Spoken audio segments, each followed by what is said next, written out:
جس مقاصد کے ساتھ صحافت کا آغاز ہوا تھا، مقاصد میں سمجھتا ہوں کہ جب تک دنیا نے بہت زیادہ ترقی نہیں کی تھی تب تک یہ اپنے حقیقی معنوں میں اپنا کردار ادا کر رہی ہے۔ اگر میں اردو صحافت کی بات کروں تو اردو صحافت کو اگر سوشل میڈیا سے ہمیں جوڑنا ہے تو ہمیں اردو صحافت کے اندر روش کمار کو پیدا کرنا ہوگا، ہمیں اردو صحافت کے اندر ابھیسار شرما کو پیدا کرنا۔ اب صحافت نہیں رہی بلکہ رپورٹنگ ہو گئی ہے۔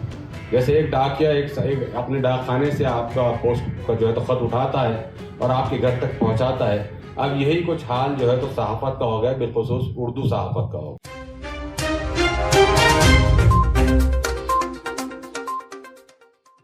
میں چاہتا ہوں کہ شارق صاحب آپ آئیں اور گفتگو کا آغاز کریں۔ نحمدہ و نصلی علی رسولہ الکریم۔ یہاں اسٹیج پہ موجود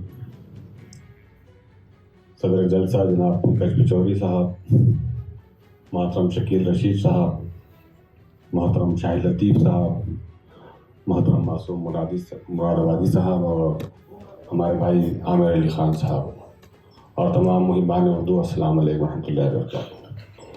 سب سے پہلے تو میں امتیاز خلیل صاحب اور ان کی پوری ٹیم کو رشک بہارا، جو ایک بہت بہترین اور معیاری ایک یہاں پر پروگرام رکھا گیا، اس کے لیے مبارکباد دیتا ہوں۔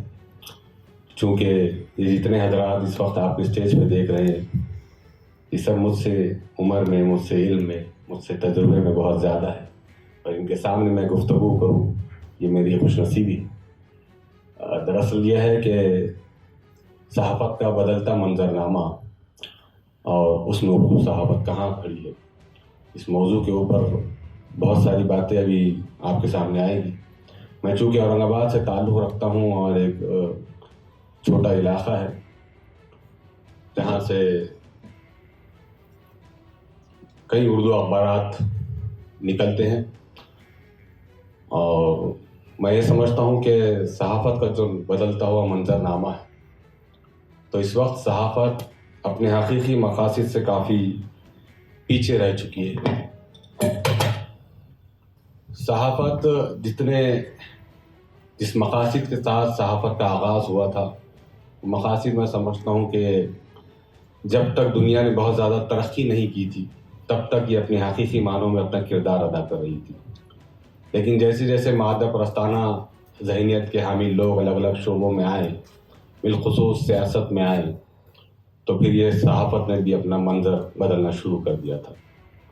ہم دیکھتے ہیں جب ہم چھوٹے تھے تو کئی سارے اخبارات پڑھتے پڑھتے اس عمر تک پہنچے، اور ان اخبارات میں اکثر و بیشتر کبھی تحقیقی رپورٹنگ ہوا کرتی تھی جسے انویسٹیگیٹو جرنلزم کہا جاتا ہے، کبھی سماجی معاملات پر، سماجی ایشوز کے اوپر، سماجی مسائل کے اوپر اچھی رپورٹنگ ہوا کرتی تھی، مثبت رپورٹنگ ہم نے دیکھا، پازیٹیو جرنلزم ہم نے دیکھا، جس کے اثرات یہ ہوئے کہ اس کو پڑھنے والے لوگوں کا ذہن سازی بھی مثبت طریقے سے ہوتی ہے۔ لیکن جیسے جیسے وقت گزرتا گیا اور صحافت کے اپنے وسائل بڑھتے گئے، ایک صحافت کو یا ایک صحافی کو یا کسی اخبار کے مدیر کو اخبار چلانا مشکل ہوتا گیا، تو کچھ لوگوں نے اپنی اخلاقی ذمہ داریوں کو پس پردہ ڈال کر صرف اخبار نکالنا ہی اپنے مقصد حیات بنا لیا، بلکہ اخبار جس مقصد کے تحت نکالا جا رہا تھا اس مقصد کو کہیں پیچھے چھوڑ چلے آئے، اور اخبار نکال کر یہ سمجھا کہ ہم بہت بڑا ایک سماج میں کردار ادا کر رہے ہیں۔ یہاں بڑی تعداد میں میری بہنیں بھی ہیں، میرے نوجوان دوست اور بزرگ بھی ہیں۔ آپ نے ابھی تک جتنے اخبارات پڑھے ہوں گے، کم و بیش آج سے 8-10 سال پہلے تک ان اخبارات کا ایک معیار ہوا کرتا تھا، 15 سال پہلے تک، لیکن جیسے جیسے وقت گزرتا گیا ہم معیار بھی اپنا گراتے گئے۔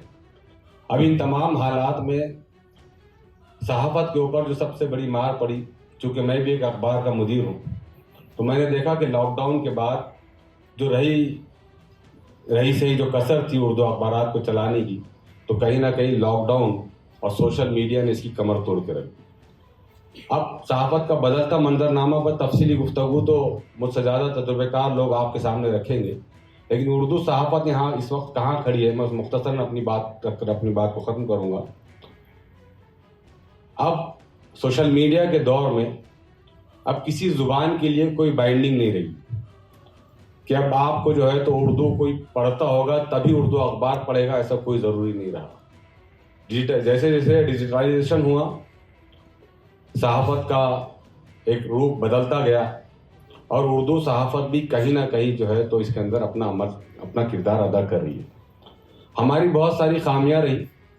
ہم نے اردو صحافت کرتے کرتے اپنے آپ کو انویسٹیگیٹو جرنلزم سے کہیں زیادہ پیچھے چھوڑ دیا. اب صحافت نہیں رہی بلکہ رپورٹنگ ہو گئی ہے. جیسے ایک ڈاکیا ایک اپنے ڈاک خانے سے آپ کا جو ہے تو خط اٹھاتا ہے اور آپ کے گھر تک پہنچاتا ہے. اب یہی کچھ حال جو ہے تو صحافت کا ہو گیا, بالخصوص اردو صحافت کا ہو گیا کہ ہمارے پاس پریس نوٹ آتا ہے, ہم اس کو کاپی کرتے ہیں, پیسٹ کرتے ہیں اور آپ تک پہنچانے کی کوشش کرتے ہیں. تو تحقیقی صحافت کہیں نہ کہیں پیچھے رہ گئی ہے. اگر میں اردو صحافت کی بات کروں تو اردو صحافت کو اگر سوشل میڈیا سے ہمیں جوڑنا ہے تو ہمیں اردو صحافت کے اندر رویش کمار کو پیدا کرنا ہوگا. ہمیں اردو صحافت کے اندر ابھیسار شرما کو پیدا کرنا ہوگا.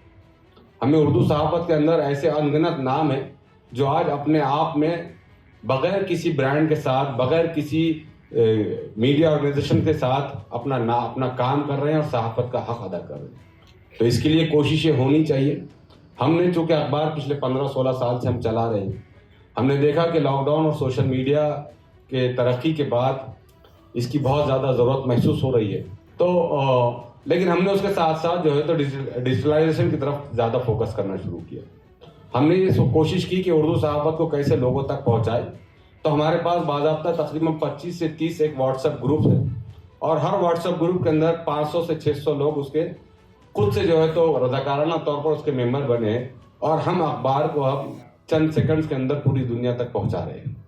ساتھ ہی ساتھ ہم نے اپنا ڈیجیٹل بلیٹن لانچ کیا. اس ڈیجیٹل بلیٹن کے اندر ہم کوشش کرتے ہیں کہ چھوٹے چھوٹے ایشوز کے اوپر 5, 7, 10 منٹ کے اندر انالیٹیکل سٹوریز ہم جو ہے تو پبلش اس کے اندر ٹیلی کاسٹ کریں. اب اس میں یہ ضروری نہیں ہے کہ ایک اکیلا شارق نقشبندی سب کچھ کرے گا.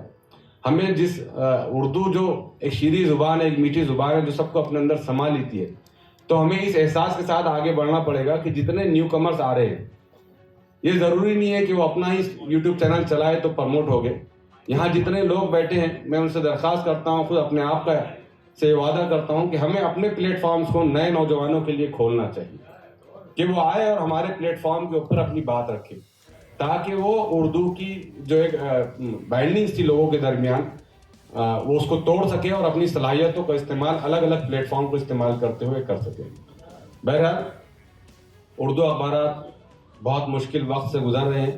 یہاں جتنے حضرات بیٹھے ہیں سب میٹرو سٹیز میں اخبارات کے مدیر ہیں, مالک ہیں. ممبئی اور حیدرآباد میں اخبار رن کر لینا پھر بھی کافی آسان ہوتا ہے.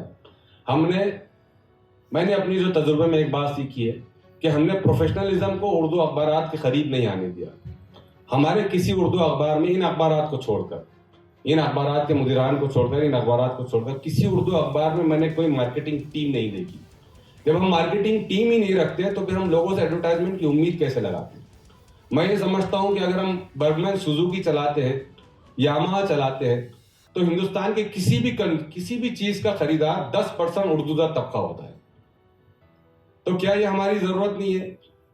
کیا یہ ہماری ترجیح نہیں ہے کہ ہم اپنی جو مال آپ کا اگر مارکیٹ میں بیچا جا رہا ہے تو اس کا 10% خریدار اردو طبقہ ہوتا ہے, تو ہماری ذمہ داری ہے کہ ہم ان کمپنیز کو یہ مجبور کریں, باور کرائے کہ آپ کا 10% جو پروڈکٹ ہے وہ اردو پڑھنے والا طبقہ خریدتا ہے. یہ کب ہوگا؟ جب ہماری مارکیٹنگ ٹیم وہاں جائیں گی, اس کو اپنی ضرورت اور اہمیت سے واقف کروائیں گی, تب کہیں جا کر وہ کمپنیز اپنے ایڈورٹائزمنٹ اردو اخبارات کو دینا شروع کریں گے.